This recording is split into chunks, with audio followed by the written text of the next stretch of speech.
The goal with this activity is to really work the abs. Here's what you're going to do. Your setup is going to be in quadruped to start. And so what I want you to do for this, you're going to get a subtle tuck of the hips. You're going to push your chest away without crunching, so we don't want some big rounding like that. Then what you're going to do is you're going to take one of your legs. In this case, I'm going to take the right. I'm going to put the right just a hair forward like that. So it's going to be a little bit ahead of the left. You can see if I lift my leg up, that's about as far away as I am. So I'm about a knee size away. So I'm going to maintain this offset position. You can also go the other side depending on what your goal is.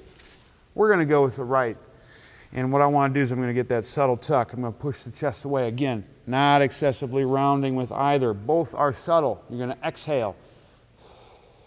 Maintain good lower ribcage position. You're going to breathe in, exhale, walk out without losing the tuck or sagging down like this. I don't want your arching. You're going to keep this position and go as far as you can, maintaining that offset. Breathe in. Walk it back. You're just going to alternate back and forth like so. So I'm here. Exhale, walk. Abs get crushed.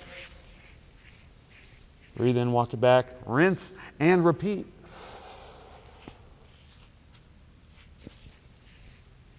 One more.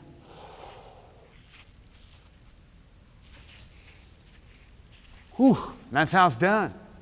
Give it a shot.